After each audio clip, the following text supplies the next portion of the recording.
हरे कृष्ण। खूबसूरती बस में, दुनिया अपने कदमों में, ये हमें सिखाता कौन है? ये तो शायद किसी क्रीम या कॉस्मेटिक बेचने वाली किसी कंपनी का टैगलाइन था। तो ये हमें सिखाते हैं वो लोग जिनको बिजनेस करना है इस खूबसूरती, सुंदरता के विषय को लेकर।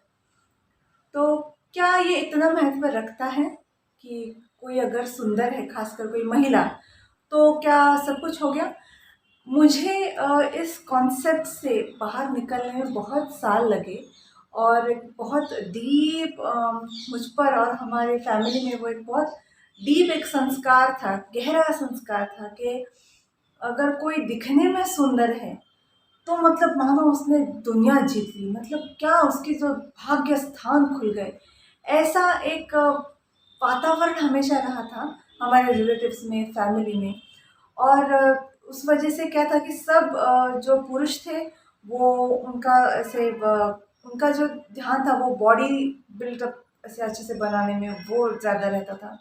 और जो महिलाएं थी वो लड़कियां मतलब यंग एज से कुछ लगा रहे हैं, ये लेप लगा रहे हैं, ये नेचुरल रेमेडी कर रहे हैं, ये गोलियां ले रहे हैं, ये विटामिन ले रहे हैं कि हाँ स्किन अच्छी हो, बाल अच्छे हो, सुंदर दिखे, ये सब।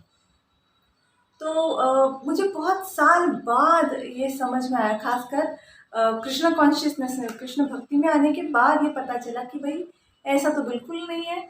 और वैसे भी रोज़ के जीवन में भी समझ में तो आता था कि जितना इसे महत्व दिया गया है उतना तो कुछ दिखता नहीं है कि कोई अगर सुंदर है तो मतलब जैसे उनकी ज़िंदगी बन गई, ऐसा तो बिल्कुल है नहीं। पर बहुत लोग उसको महत्व देते थे। हमारी फैमिली से रिलेटेड कह रही हूँ, काफ़ी सारी फैमिलीज है जिनमें इतना महत्व दिया नहीं जाता है। मुझे एक लड़की ने पूछा था कि सुंदरता पाने के लिए कोई व्रत है क्या? तो इसलिए मैंने ये वीडियो बनाने का सोचा कि इसमें बहुत सारे महत्वपूर्ण डिस्कशंस होंगे जो कि सबके लिए बहुत ज़्यादा फायदेमंद रहेंगे। तो एक जो सबसे महत्वपूर्ण बात ये है कि मैं ज़्यादा कन्विंस क्यों होने लगी इस विषय को लेकर कि ये जो शारीरिक सुंदरता है ये कुछ भी मायने नहीं रखती है।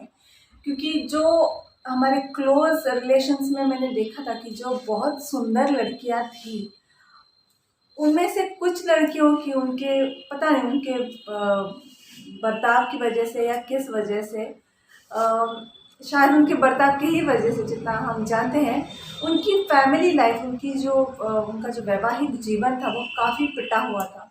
काफ़ी खराब वैवाहिक जीवन उन्होंने जिया। और ऐसा नहीं है कि सिर्फ वैवाहिक जीवन खराब हो, मैरिड लाइफ खराब हो तो बाकी कुछ फ़र्क नहीं पड़ता, भाई सब चलता है। आपका पूरा जो जीवन है वो, उस जीवन पर एक मानो ग्रहण लग जाता है अगर मैरिज लाइफ खराब हो। क्योंकि बहुत बड़ा हिस्सा है वो, बहुत बड़ा हिस्सा भी नहीं, वो एक जीवन का बहुत बड़ा पड़ाव होता है शादी और ये सब। तो बहुत नई नई चीज़ें मुझे सीखने को मिली जैसे मैं कृष्ण भक्ति में आई।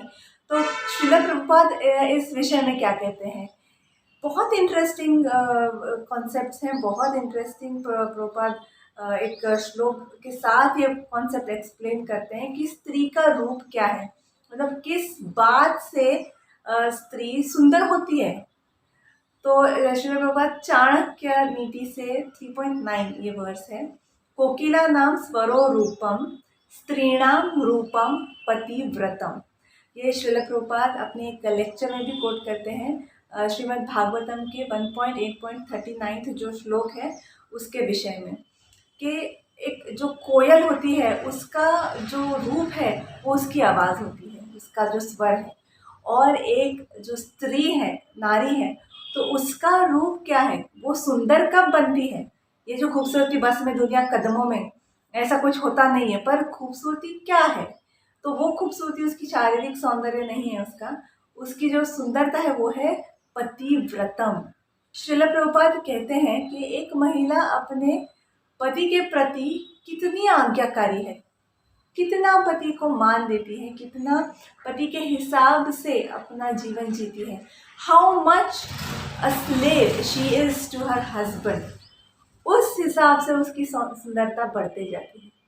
तो ये बहुत ही एक अद्भुत सूत्र है। सूत्र किसे कहते हैं कि मैं इस रेफरेंस से कह रही हूँ कि सूत्र मतलब जैसे एक रूल होता है, या साइंस में हम देखते हैं थियोरम्स होते हैं, तो उनके हिसाब से हम प्रॉब्लम्स सॉल्व करते हैं, मैथ्स के प्रॉब्लम्स हम सॉल्व करते हैं।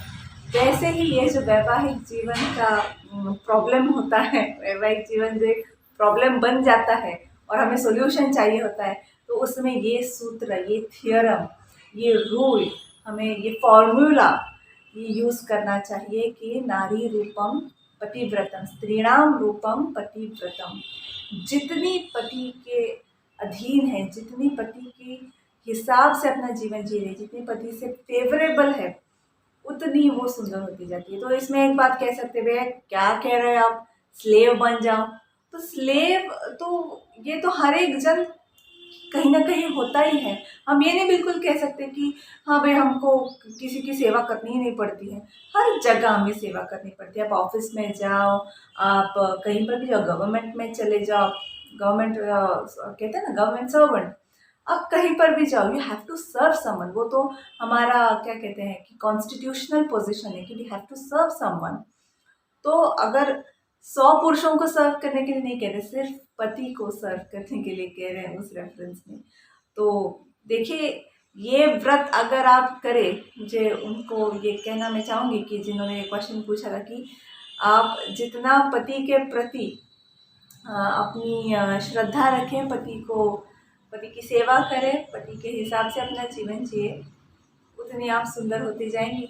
और ये हमारे श्रील प्रभुपाद कहते हैं, और यही रियल लाइफ में भी देखा जाता है कि उस महिला की वृद्धि होती जाती है हर तरफ से। शी प्रोग्रेसेस, स्पिरिचुअल भी प्रोग्रेस होती है, मटेरियली भी प्रोग्रेस होती है। हरे कृष्ण।